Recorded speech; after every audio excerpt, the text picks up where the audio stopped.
السلام علیکم۔ امید کرتی ہوں آپ سب ٹھیک ہوں گے، خیر خیریت سے ہوں گے۔ اللہ پاک آپ سب کو اچھی صحت دیں، اللہ پاک آپ کو کبھی کسی کا محتاج نہ کریں۔ اور جو لوگ نیو ہیں ان سے میں یہ ایک ریکویسٹ کر جاؤں گی، پلیز چینل کو سبسکرائب کر لیں۔ اور آج کا ہمارا ناول ہے عشق، جو کہ ہے ارجیت شاہ کا۔ آئی ہوپ آپ لوگوں کو پسند آئے گا اور آپ لوگ ریڈ کر رہے ہوں گے۔ آپ لوگوں سے ایک ریکویسٹ ہے کہ پلیز اپنے ریویوز بھی دیا کیجیے کہ آپ کو ناول اچھا لگ رہا ہے، نہیں اچھا لگ رہا، آپ کو نیکسٹ ایپیسوڈ چاہیے یا نہیں چاہیے۔ پلیز تھوڑا سا انٹرسٹ پیدا کیجیے ناول ریڈ کرنے میں۔ کبھی کبھی ناول ہمیں وہ چیزیں سکھا جاتے ہیں جو ہمیں زندگی نہیں سکھاتی، یا ہمیں زندگی بہت بعد میں جا کے سکھاتی ہے اور ہمیں بہت بعد میں ان چیزوں کی سمجھ آتی ہے۔ ناول سے ہماری نالج میں، ہماری لائف میں جو بھی ہوتی ہیں حالات، ہمیں شاید میرے خیال سے تو ناول سے ہی ہمیں بہت کچھ سیکھنے کو ملتا ہے۔ خیر میں ناول سٹارٹ کرتی ہوں۔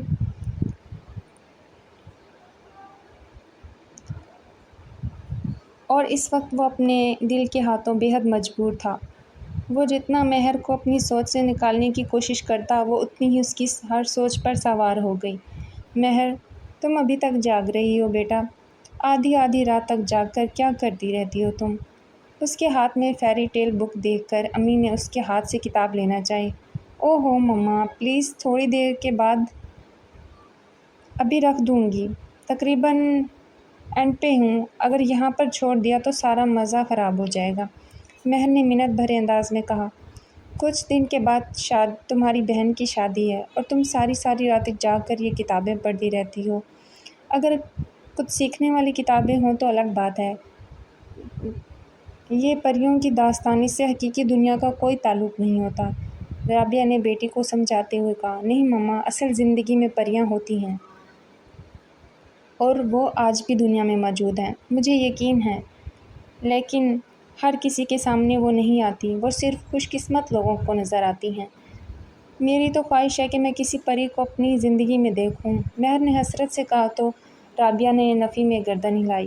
جتنی خوبصورت یہ کہانیاں ہوتی ہیں نا مہر، اصل میں زندگی میں ایسا نہیں ہوتا۔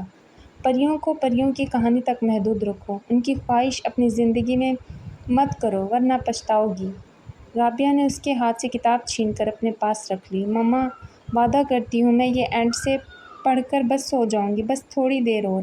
مہر، میں نے کہا جا کر سو جاؤ، بہت وقت ہو گیا ہے، رابعہ نے غصے سے کہا تو مہر منہ بناتے ہوئے اپنے بیڈ پر آ گئی۔ جب دھیان اچانک ہی دوپہر والے ان دونوں لڑکوں پر چلا گیا جو اس کا مذاق اڑا کر گئے تھے۔ زندگی میں کبھی تو تم دونوں سے دوبارہ ملاقات ہوگی نا، دیکھنا اس بے عزتی کا بدلہ میں کیسے لیتی ہوں۔ مہر دل ہی دل میں عہد کرتی نیند کی وادیوں میں گم ہو گئی۔ سکندر پہلی بار علی کے آبائی گاؤں آیا تھا۔ یہ اتنی خوبصورت جگہ تھی کہ سکندر یہیں کا ہو کر رہ جانا چاہتا تھا۔ وہ 3 دن سے یہاں تھا اور واپس جانے کا اس کا کوئی ارادہ نہ تھا۔ اس وقت وہ اس پر اصرار پہاڑی کے قریب تصویریں بنا رہا تھا، جب علی نے اسے واپس کرنے کے لیے کہا۔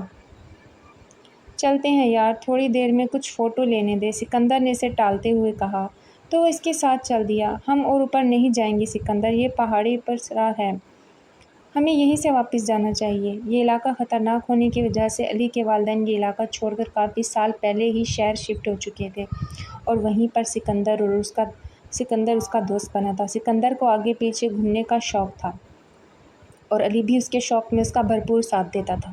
اس بار علی بہت عرصے سے ہی اپنے آبائی گاؤں جانے کا پلان بنا رہا تھا، جب سکندر بھی اس کے ساتھ ہی تھا۔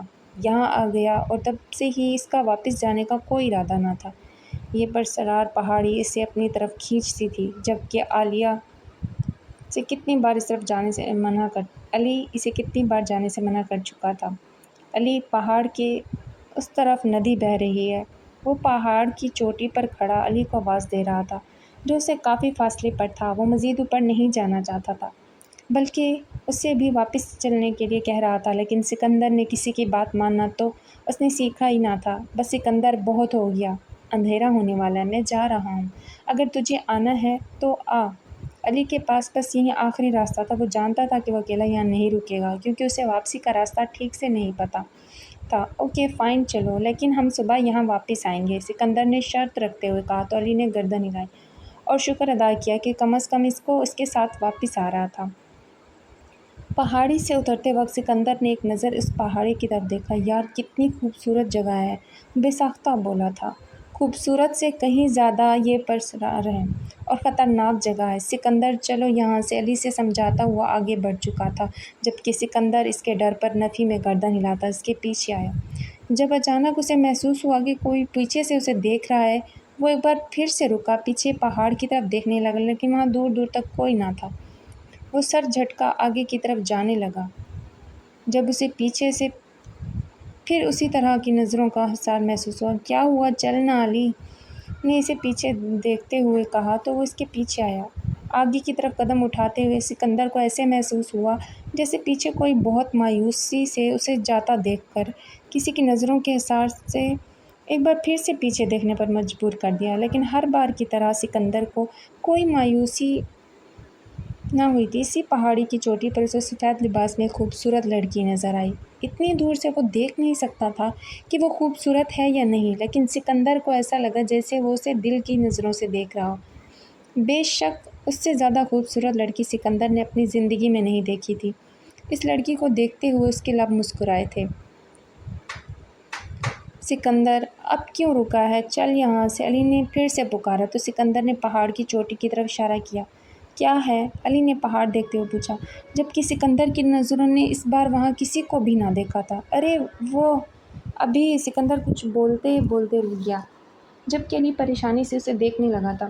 وہاں کیا سکندر، علی نے خوف سے نظر، کچھ نہیں، مجھے لگا جیسے میں اپنی سگریٹ کی ڈبی وہاں گرا آیا ہوں، سکندر نے بہانہ بنایا۔ نہ جانے کیوں علی کو اس بارے میں نہیں بتایا تھا۔ بازار بھرا پڑا ہے، مل جائیں گے، اور چل یہاں سے، علی نے اس بار خفگی سے کہا تو وہ مسکراتا ہوا اس کے ساتھ آیا۔ وہ کافی دیر سے سونے کی کوشش کر رہا تھا، کبھی اس کروٹ بدلتا تو کبھی اس طرف، اکثر اس وقت سے پہلے سو جاتا تھا، لیکن نہ جانے کیوں آج مہر کی باتوں نے سونے نہ دیا۔ اس لڑکی کو دیکھتے ہوئے ابھی مشکل سے اسے چند گھنٹے ہوئے تھے۔ وہ اتنی خوبصورت تو نہ تھی، وہ اس کی وجہ سے اپنی نیند خراب کرتا۔ کچھ ہی دیر میں ان آوازوں کا سلسلہ پھر سے شروع ہونے والا تھا۔ شہریار کو ہمیشہ سے لگتا تھا کہ وہ آوازیں صرف اس کا وہم ہے، ورنہ ان آوازوں کو کوئی اور بھی تو سنتا، صرف اسے ہی کیوں سنائی دیتی؟ یہی وجہ تھی کہ اب وہ ان آوازوں کا خوف اس کے اندر ختم ہو چکا تھا۔ اس نے ڈاکٹر سے بھی اپنا چیک اپ کرایا تھا، اور ان کا بھی یہی کہنا تھا کہ یہ صرف ایک وہم ہے اور کچھ نہیں۔ اس لیے شہریار نے بھی آہستہ آہستہ گھبرانا چھوڑ دیا۔ وقت 2 سے اوپر جا چکا تھا، اسے اس وقت تک اس طرح کی کوئی آواز نہ آئی۔ آج سے صحیح معنوں میں یقین ہو چکا تھا کہ وہ آوازیں صرف وہم ہیں اور کچھ نہیں، ورنہ آج جب وہ خود ان آوازوں کا منتظر ہے، وہ انتظار کر رہا ہے کہ کب اس کی نیند خراب ہو، تو وہ آواز کیوں نہیں آ رہی؟ کیونکہ وہ لاشعوری طور پر اس وہم کو حقیقت میں بدلتے دیکھنا چاہتا تھا۔ وہ اپنا سر جھٹکتا بیڈ پر آ گیا۔ ایک بار پھر سے مہر اس کے چاروں طرف حاوی ہونے لگی۔ کیا چیز ہے وہ لڑکی، اس نے ہنستے ہوئے کروٹ بدلی۔ مہر خان افریدی، تم سے تو ملنا پڑے گا۔ شہریار مسکراتا ہوا اس بار سیدھا ہو کر لیٹا اور چھت کو گھورنے لگا۔ جانے کیوں آج اسے اس کمرے کے ہر ایک کونے میں مہر کا عکس محسوس ہو رہا تھا۔ ابھی تک وہ مہر کو محسوس کر رہا تھا، جب اسے خود اپنا آپ کسی کی نظروں کے حصار میں محسوس ہوا تو اس نے کمرے کے چاروں طرف نظریں گھمائیں، لیکن وہاں کوئی بھی موجود نہ تھا۔ وہ اپنا وہم سمجھتا ہوا لائٹ آف کر کے لیٹ گیا۔ پھر اسے محسوس ہوا کہ کوئی بہت قریب اس کے بیٹھا ہے، اسے گھور رہا ہے، کوئی ہے اس کے کمرے میں، اس کے علاوہ بھی۔ اس نے لائٹ آن کی اور کمرے کو دیکھا، لیکن کوئی بھی نہ تھا۔ کیا ہو رہا ہے مجھے، یہ بڑبڑاتا ہوا واپس لیٹ گیا۔ ابھی سے لیٹے ہوئے تھوڑی ہی دیر گزری تھی کہ ایک بار پھر اسے قریب محسوس کوئی ہوا۔ اسے لگ رہا تھا کہ